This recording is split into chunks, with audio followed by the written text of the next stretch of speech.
you have to. So, normal operation when you walk up to the UPS, this is what you'll see. A green light lit all the way left means that the load is protected and the batteries are being used. The emergency power off button should be illuminated, so if it's off, you've already dumped the load. This is what we can use for immediate closure of the load. It will dump the load, it will dump the battery breaker and your input breaker. This is for if the machine's on fire or the data closets have trouble and you need that emergency. Otherwise, we can go through a controlled shutdown, which I'll show you inside the breaker panel. On your front panel display, you also have the message normal load protected at the very top. If it's not protected, that means you don't have battery backup and you don't have power conditioning. And it'll say not protected across the top, as well as one of these other two, either amber or red lights. What is load? How many? Is this when the power goes off? Is that what this is? So this, I guess that's a good question to start with. This entire system is what we call a UPS, an uninterruptible power supply for battery backup. This system is going to handle keeping your load powered when building utility goes out before generators come on. So it's really just to handle that 10 to 30 second transition before generators pick up via your ATS. I will say that these are also rated for about 15 minutes. So if we had an ATS failure or a generator failure, this will maintain the load until it hits a certain cutoff for battery voltage, and then it'll shift to bypass, which at that point is no power. So this is really just to handle that transition until we get power restored. Is that 15 minutes programmed or 15 minutes dependent on full load? Full load. So you guys, because you're going to be running so much lower, not anywhere close to 100%, you'll probably have more runtime, but that also takes into consideration battery aging, so both of those parameters affect how long you're going to run. But again, provided the ATS works and the generator works, you're never going to be more than 30, maybe 45 seconds. So on the front panel display, you have date and time, which is not correct. I will fix that. As well as once you guys start to load the machine, per phase, what your loading is. And this number next to it is your battery runtime. So once you add a little bit of load, it'll tell you exactly how much time you've got left. So, and it's going to be part of this as well as our network card. I've already talked to the IT guys. They're going to tap into it, so you have remote monitoring. You have the capability to look at all of that.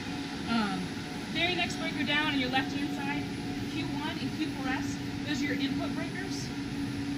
With the Kurt key, your Q3BP, that's your bypass breaker. So if that breaker is shut, all you're doing is straight utility into the machine, straight utility out of it. The only time you'd be in that condition is if the machine is faulted or we're doing maintenance. So tech support may instruct you to operate those so that we can get logs or something like that off the machine, but they'll walk you through that step by step, as well as what I cover today is all covered in the manuals that are in the door, the operations manuals.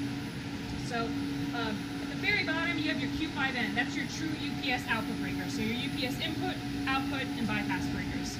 The only other breaker in this system is in the second cabinet.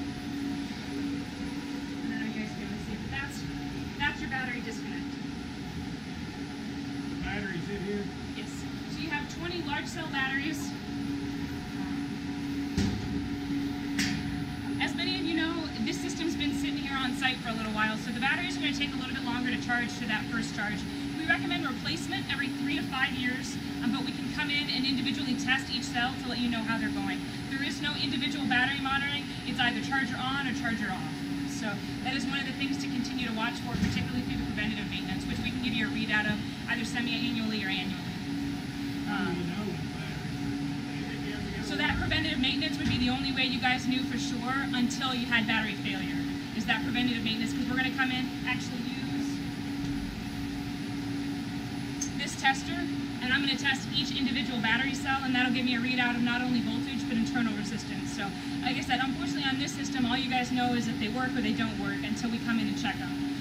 They are dated from March 2017, and they're probably still good through that 3-year point, provided they come to that 100% full charge. That full charge will happen within the first 72 hours, so today's Thursday. By Sunday, you should have 100% operability for full runtime. How often do y'all suggest they should be changed? I'm sorry? How often should they be changed? Tested? Once a year at least. Once a year? Particularly on these ones, just because it's kind of an unusual setup, because they sat for so long. But provided they charge back up, I think you'll still get the 5-year lifespan of it. But at least once a year, so that we can not only check the batteries, but the internals. So that preventative and that battery check will not only check batteries, but we'll verify calibration, voltages, amperages, everything on the UPS side. So it's a whole system check, not just the battery checks. If you were to run into into any alarm condition that didn't affect it, you would also have this red light, and in the middle is an amber light, which is more of a warning condition. Still something to probably call in to your IT support or call into Schneider support for, but different levels of alarms. So I'm going to walk you through once just switching it to bypass and bringing it back so you're familiar. You're not going to remember this in a year at 2 a.m. I totally understand that. So like I said, Before you do that, will that interrupt power? It will not. If you follow the steps, I'll show you. Because there is a way to operate this machine where you could dump the load. But all of that information is in the operations tech manual here, and I'm going to write the Schneider support tech number right here on the label. Call into that number, give them your serial number, which is listed on both of those machines, and they'll walk you through exactly what to do step by step. So, all right. From the screen, the first panel we will operate is to press and hold this large gray inverter button, off button. It's going to ask you to confirm UPS shutdown. Just scroll over to yes. All right. At this point, you've kind of heard the fans kick off, and we've switched to an amber warning light. At this point, load is not protected. We are charging batteries, but you can't use batteries for backup. This essentially turns off the inverter so that both sides of power are utility, because now we're going to operate the bypass breaker. So press, transfer, initiate, and rotate the key, and remove. We're going to insert that key that we just pulled out of the transfer lock into our maintenance bypass breaker. You will shut that breaker. You'll get an alarm as well as notification that bypass breaker is shut. At this point, it's straight utility in, straight utility out. You're not using any of the UPS power conditioning. Then we come down to the very bottom, Q5N. Also another warning and alarm. Now, the UPS is still running and charging batteries, but the load only has utility power. This prevents us from paralleling the two output sources with the UPS. So at this point, we could shut down, open our battery breaker.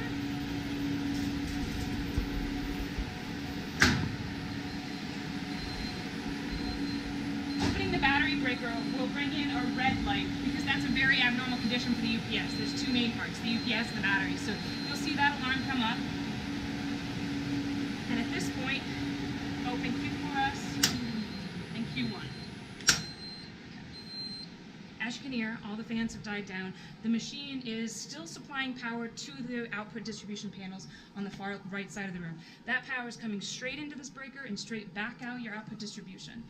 This is the state we'll leave the machine in to do maintenance, as well as if you had a serious fault, this may be the state that tech support walks you through to get to the machine. Ideally, we'd like to have the machine online when we arrive on site because we get so much more information from the current status of the machine. But sometimes for safety reasons or to protect your load, it may be smarter to bring the machine all the way down like this. So, coming back up, and while I have this off, I'm going to kind of talk through it and then I'll operate the breakers. Coming back up is the exact same thing, just in reverse. We'll shut in our Q1 input breaker, wait a few seconds, count to 5 or 10, then close in our Q4S breaker. The screen will illuminate. You'll see the message on the screen saying starting a process, and you'll hear the fans kick up and start everything. Once all the alarms have normalized, then we'll come back over to our battery cabinet breaker and shut in the battery breaker, making sure that the red light as well as the alarm clears before we move on. And then we will use that same transfer initiate to remove the interlock from our Q5N breaker, shut that breaker first, open our bypass breaker, normalize the keys, because if you don't put the key back into the interlock, the inverter won't start. That's to prevent, like I said, utility from going online at the same time as inverter. So once that key is back in and locked, and once the first time you operate it, you'll feel it. You can also hear the solenoid drop out. Come back over to the screen and hit the green inverter on button. Again, you're not going to remember this in a year. I completely understand that. All the information's in here. So let's start it back up. Q1, you'll see it bringing up personalization and internal comms. Then we'll shut our Q4S. Starting in progress. Fans will kick back on.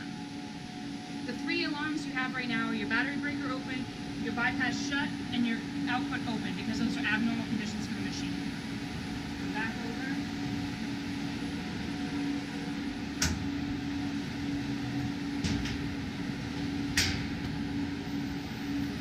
And now, as you can see, red light has cleared, and the battery alarm breaker breakers cleared. So we're going to go back and normalize our input and output breakers. And then if you could come back with that one. Thank you. Well, And the alarm is cleared. We'll open. Again, remove the key.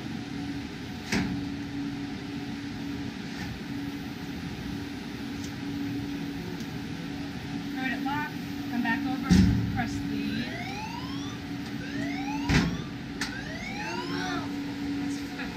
That's fire alarm.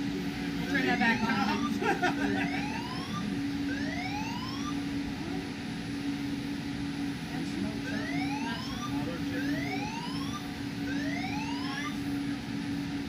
we're testing. Testing? Okay. So after that green on button, we have our sine wave back and we're back online, no problem. Following those steps will prevent the interruption of power at any point, unless there was a mechanical failure. So always something to keep in mind. But I will say these machines are very reliable. They've been in commercial use for many years, and we've got parts to cover as well as the batteries continue to be updated and maintained. So I know that's a lot of stuff, but do you guys have any other questions? Or How much does the battery change out cost? I can't quote you prices, unfortunately. I let sales deal with all of that. So no. No. No. Get the interstate money for it. All right. You guys don't have anything else? That's all I've got. So let's. And if you come up with any other questions, I'm going to send you into Dixon Electric through a startup report, but I can copy anybody on the email list. You guys have a record of the startup and the warranty information, things like that. So, all right. Thank you, guys. Thank you. Go,